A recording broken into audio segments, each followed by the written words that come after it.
नाज़रीन अस्सलाम वालेकुम। आप देख रहे हैं सियासी टीवी। आलमी खबरें में आप सबका इस्तकबाल है। मैं मोहम्मद सिद्दीक। सबसे पहले सुर्खियों पर एक नज़र डालते हैं। रैंकिंग में अमरीकी पासपोर्ट 10 वर्षों की कमतरीन सतह पर हिंदुस्तान को 21वां मुकाम हासिल। अमरीका और ईरान के दरमियान जंग थमती नजर नहीं आ रही है। ईरान पर एक नया हमला करने ट्रंप की हिदायत।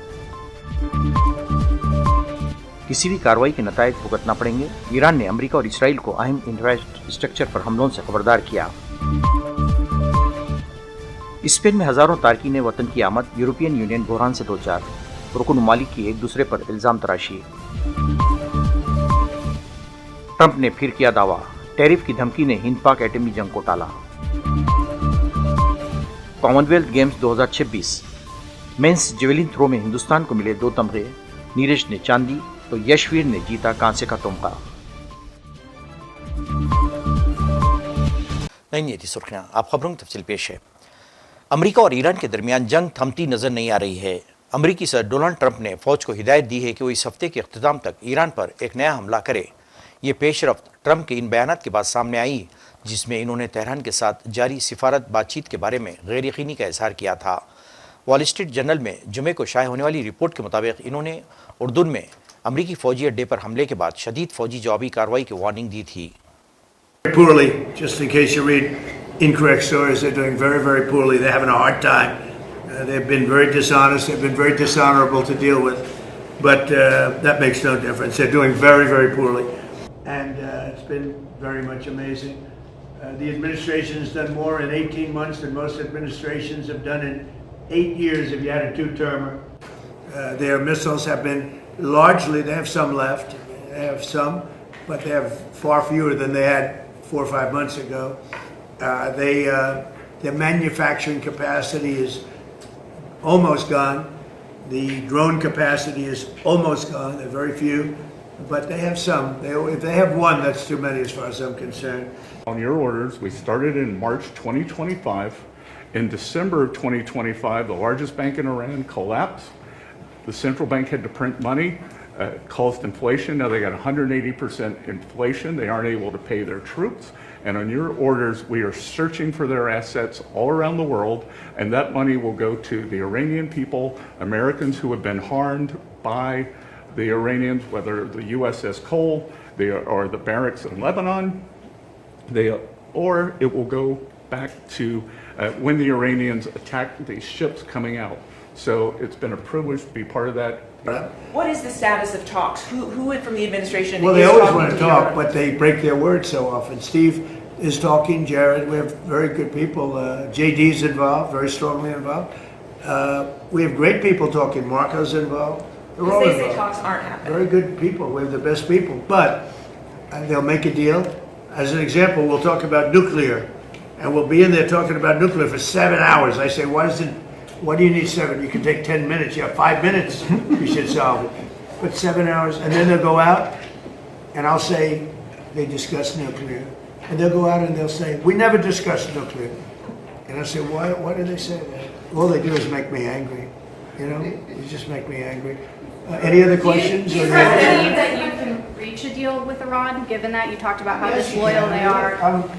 I'm losing faith in them because they do lie and they do misrepresent. Well, the other day, the 5 missiles we shot. Iran ने अमेरिका और इसराइल को अहम इंफ्रास्ट्रक्चर पर हमलों से खबरदार कर दिया है। ईरान के खातिमुल अंबिया ब्रिगेड के आला तरीन commander major general Ali Abdullahi ने अमेरिका और इसराइल को खबरदार किया है कि जारहियत करके भागने का दौर ख़त्म हो चुका। गलत अंदाजे लगाकर जाने वाली किसी भी कार्रवाई के नतायज भुगतने पड़ेंगे। इन्होंने कहा कि अमेरिका और इसके किराए के सिपाहियों को अंदाज़ा हो गया है कि उनके फ़ौजी सामान में कफन शामिल होना लाजिम है। ईरानी खबर रसी तस्नीम के मुताबिक ईरानी फ़ौज के पास सलाहियत भी है, इरादा भी है, जामे मनसूबा तैयार है। इससे कबल अमरीकी अखबार ने दावा किया था कि अमेरिका के सदर डोनाल्ड ट्रंप ने ईरान पर ताज़ा हमलों का हुक्म दिया है। दुनिया के सबसे ताकतवर पासपोर्ट की रैंकिंग बनाने वाले हेनली पासपोर्ट इंडेक्स 2026 में अमेरिका का बहुत बड़ा नुकसान हुआ है। इस साल अमरीकी पासपोर्ट गुज़िश्ता 10 वर्षों की बनिस्बत अपनी सबसे कम तरीन सतह पर पहुँच गया है। अब 30 से ज़्यादा ममालिक के पासपोर्ट अमेरिका से आगे निकल गए हैं। हालांकि इसका मतलब ये नहीं कि अमेरिकी पासपोर्ट कमज़ोर हो गया है। असल वजह यह है कि कई ममालिक ने अपने शहरियों के लिए बेशतर ममालिक में बग़ैर वीज़ा या वीज़ा ऑन अराइवल सफ़र की सहूलियात हासिल कर ली हैं। हिंदुस्तान की बात करें तो हेनली पासपोर्ट इंडेक्स में हिंदुस्तान 21वें मुकाम पर है। हिंदुस्तानी पासपोर्ट रखने वाले लोग 55 ममालिक में बग़ैर वीज़े के सफ़र कर सकते हैं। गुज़िश्ता बरस हिंदुस्तान 85वें मुकाम पर था, यानी इस बार हिंदुस्तान की रैंकिंग में बेहतरी आई है। फ्रांस और इटली ने आज तकरीबन 60,000 अफराद के स्पेन के शुमाली अफ्रीका में वाक़ एन्क्लेव में दाखिल होने के बाद सरहदी कंट्रोल सख्त कर दिया है, जिससे हालिया बरसों में यूरोपियन यूनियन के लिए महाजिरीन का एक बड़ा बहरान पैदा हो गया है। इस एन्क्लेव के इलाक़ाई सदर ख़ानख़ीस वीवस ने सहाफ़ियों को बताया कि महाजिरीन मराकिज़ से सयोता में दाखिल हुए। ताम जुमे की शाम तक हुक्काम का कहना था कि 48,000 से ज़ायद अफराद वापस जा चुके हैं। सयोता में दाखिल होने के लिए बहुत से अफराद ने इस छोटी सरहदी रुकावट के गिर्द तैरकर रास्ता बनाया, जो बहरे रूम में आगे तक फैली हुई है। इस कोशिश में कम से कम 34 अफराद हलाक हो गए। अमरीकी सदर डोनाल्ड ट्रंप ने एक बार फिर दावा किया है कि इन्होंने ऑपरेशन सिंदूर के दौरान जंग को बढ़ने से रोकने में अहम किरदार अदा किया। उनका कहना है कि अमरीकी सिफारती दबाव और टैरिफ के खतरे ने पाकिस्तान और हिंदुस्तान के दरमियान एटमी जंग को टाला। कैंप डेविड में सहाफ़ियों से बात करते हुए ट्रंप ने कहा कि टैरिफ के खतरे ने 8 में से 5 जगहों को रोका, जिनमें गुज़िश्ता साल हिंदुस्तान पाकिस्तान तनाज़ा भी शामिल था। इन्होंने कहा कि टैरिफ की धमकी ने हिंदुस्तान और पाकिस्तान को जौहरी जंग में जाने से रोका है। कॉमनवेल्थ गेम्स में जुमे की देर रात मेंस जेवलिन थ्रो मुकाबले में मुल्क के हाथ 2 तमगे लगे हैं। नीरज चोपड़ा ने 85 मीटर चांदी का तमगा जीता, जबकि यशवीर सिंह ने कांसे का तमगा हासिल किया। श्रीलंका के रोमेश थरंगा पथिराज ने खिताब अपने नाम किया। ओलंपिक मेडलिस्ट नीरज चोपड़ा ने अपनी पहली कोशिश में 80 मीटर की दूरी तय की। इसके बाद इन्होंने 85 मीटर का फासला तय करते हुए सीज़न की बेहतरीन थ्रो की है। कि किशोर ने और मैंने जीता था, तो आज काफ़ी खुशी है कि यशवीर ने ऐसी जगह पे अपना पर्सनल बेस्ट किया जहाँ पे बहुत ज़्यादा ज़रूरी था, और बहुत अच्छा लग रहा है कि हम पोडियम पे हैं। बिल्कुल हमेशा खुशी रहता है कि नेशनल एंथम बजे, पर ठीक है, मैंने भी अपना सीजन बेस्ट किया है और कमबैक ठीक हो रहा है। अभी बाकी कॉम्पिटिशन्स भी हैं, तो काफ़ी खुशी है आज। नीरज, वेदर कैसा था आज? वेदर ने कुछ डिस्टर्ब किया या साथ दिया वेदर ने आज? नहीं, वेदर कल से थोड़ा बेटर था। स्टार्टिंग में थोड़ा ठीक था, बट बाद में ठंड और हवा फिर चलने लग गई थी, तो पर ठीक था, कल से काफ़ी बेटर था। यस, नीरज के साथ पोडियम शेयर करना क्या फीलिंग कर रहे हैं? सर, मेरे को बहुत ज़्यादा खुशी है कि नीरज भाई के साथ मैं पोडियम फिनिश कर रहा हूँ, और मतलब इस मौसम में भी मेरा अच्छा हुआ है, दोनों का मतलब मेडल भी आया है, तो मुझे बहुत ज़्यादा खुशी है। नीरज, श्रीलंका के उसके बारे में क्या कहेंगे? जैवलिन जो जिस तरह उन्होंने फेंका पहला, उन्होंने अच्छा किया है कि उनका ठीक ठाक गया, उनके बारे में क्या कुछ कहेंगे आप? नहीं, एक ही काफ़ी होता है जी, एक थ्रो निकाल लो अच्छा। मेरा भी एक ही वो थ्रो अच्छा गया था, बाकी मुझे लग रहा था कि अच्छा जाएगा, बट वो फ्लाई नहीं किया जेवलिन ने, और काफ़ी अच्छा थ्रो किया रमेश ने। 89 समथिंग था, तो अच्छा थ्रो था। मुझे भी लग रहा था कि मैं थोड़ा और खींच सकता हूँ, बट वो लाइन नहीं पकड़ रहा था। अभी मैं कोशिश कर रहा हूँ धीरे धीरे वापस से रिदम पकड़ने की, तो आज समझ में आ रहा थोड़ा थोड़ा, बट वो थोड़ा कंडीशंस और वो पता नहीं, ठंड में मैं उतना अच्छा नहीं कर पाता। मुझे थोड़ा गर्मी पसंद है, इंडियन खून है ना थोड़ा। भाई, गोल्ड कोस्ट से ग्लासगो कैसा रहा सफ़र? गोल्ड कोस्ट से सफ़र तो लंबा है काफ़ी, 8 साल की बात हो गई है, और डेफिनेटली गोल्ड जीता था गोल्ड कोस्ट में, तो गोल्ड से तो वो तो अलग ही फीलिंग होती है। पर नहीं, ठीक है, ये भी काफ़ी टाइम बाद पोडियम पे हैं और अपनी कंट्री के लिए। फिटनेस जी मैं ये नहीं बोल सकता कि पहले जैसी है, अभी धीरे धीरे आ रहे हैं उसमें। जैसे कि मैंने बताया था, दोहा मेरा फर्स्ट कंपटीशन था, वहाँ पे भी कोई ऐसे नहीं कह सकता कि हम अच्छी तैयारी में थे। यहाँ पे थोड़ा बेटर था, और अभी कोशिश है बाकी के जो कंपटीशन बचे हैं अभी रिदम पकड़ रहे हैं धीरे धीरे। 1 महीने बाद एशियन गेम्स भी है, उसके लिए किस तरीके से तैयारी कर रहे हैं? शायद 2 महीने बाद है, तो है टाइम अभी, तो उसके पहले डायमंड लीग वगैरह भी है, तो उनमें पार्टिसिपेट करेंगे। आसाम से लेकर कश्मीर तक सैलाब और शदीद बारिश के सबब बड़े पैमाने पर तबाही हुई है। गुजरात के कई इलाके शदीद बारिश होने के बाद ज़ेर आप आ गए। सैलाब की वजह से सबसे ज़्यादा तबाही आसाम में हुई है, जहाँ जानी और माली नुकसान हुए हैं। खबर के मुताबिक आसाम में अब तक 82 अमवात हो चुकी हैं। आसाम के 5 अजला तकरीबन 2 लाख अफराद सैलाब और शदीद बारिश की वजह से मुतासिर हैं और बेहद परेशानियों का सामना कर रहे हैं। Assam state disaster management authority ASDMA के मुताबिक जुमे के रोज़ सैलाब की वजह से मज़ीद 2 लोगों की मौत वाक़ई हुई।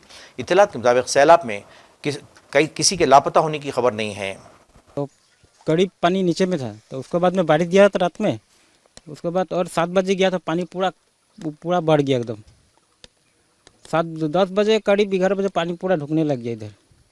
तो महल हम लोग में ऐसे लड़का बच्चा को निकालते निकालते मैंने पूरा पानी हो गया एकदम। तो गरू गाय छगली बच्चा ये लोग मैंने निकलने नहीं सका, सब चला गया। खाली हम लोग आदमी लोग के बच्चा मैंने सब चला गया एकदम। घर के जितना सामान रहा सब खत्म हो गया। घर में कितना पानी घुसा था? घर में पूरा टींग ऊपर उठ गया रहा। जितना भी सामान था सब कुछ चला गया। यहाँ पर कितने घरों पर ऐसा हुआ है? घर यहाँ पर बहुत घर ऐसे हुआ है, बिखर गया। अभी बस्ती में आगे जितना आदमी इतना भी नहीं था, अभी सब आली तरफ चला गया। तो ऐसा फ्लड आप लोगों ने कभी जिंदगी में नहीं देखा रहा, कभी नहीं देखा रहा ऐसा फ्लड। पहली बार हुआ। फ्लड होता था, थोड़ा थोड़ा होता था, आके पत्थर में ढुकता था, पत्थर में ढुक के निकल जाता था। ये तो सुनामी आ रहा था। अभी आप लोग कहाँ पर रह रहे हैं? हम लोग कैंप बनाए रहा टम्बू में, तो वहाँ में बारिश जाता था तो लड़का बच्चा को लेने गिरा, तो अभी हमें आ गया है। बीमार सीमार होगा तो रास्ता में बारिश डूब भी जाता है। कैंप बनाए, कैंप के अंदर में पानी ढुक जाता है तो अभी इधर आ गया है थोड़ा। आज कितना दिन हो गया? आज आपको हो गया 14 दिन जैसे हो गया। 19 तारीख को? हाँ 19 तारीख को हो रहा है। हम लोग के गांव में तो 30 घर है। ये बस्ती में, वो बस्ती में तो ऐसे करीब 200 घर होगा हम लोग मिला के, 3 गांव। सभी के चला गया। किसी का 2 बच्चा है, किसी का 3 बच्चा, किसी का 1 है, किसी का है ही नहीं। हम लोग को अभी बानपानी जैसे आया, जैसे सुनामी जैसे आया, ऐसे थोड़ा थोड़ा करके, पहले तो थोड़ा थोड़ा करके आया, फिर मैं एकदम ऐसे जोर से आया कि सुनामी जैसा हो गया। मन आदमी घर से निकलने ही नहीं सका। हम लोग लड़का लड़की बच्चा को लेके इतना पानी में निकल के आया घर से। एक रात रास्ता में रहा, ऐसे रास्ता में भीजा कपड़ा में रह गया रास्ता में। दूसरा दिन लड़की की बीमारी हो गया, सामने में बगल में रहा एक तो फार्मेसी, वहीं में लेके लड़की को नहा धोआ के उसमें दर्द पत्ती किया। हम लोग का अभी कुछ भी नहीं बचा है। गाय गोरू जितना रहा, बकरी जितना रहा, गुड़ से हम लोग को आत्मोहा है, गुड़ है, तो गुड़ से हम मुर्गी के लिए मैंने लून लिया रहा, वो भी सब बहा के चला गया, कुछ भी नहीं बचा। जैसे तैसे आदमी लोग है निकल के आया घर के बाहर।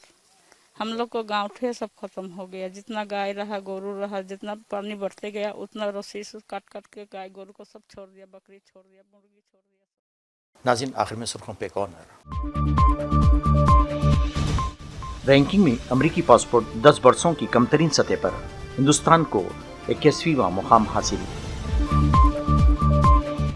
अमेरिका और ईरान के दरमियान जंग थमती नजर नहीं आ रही है। ईरान पर एक नया हमला करने ट्रंप की हिदायत।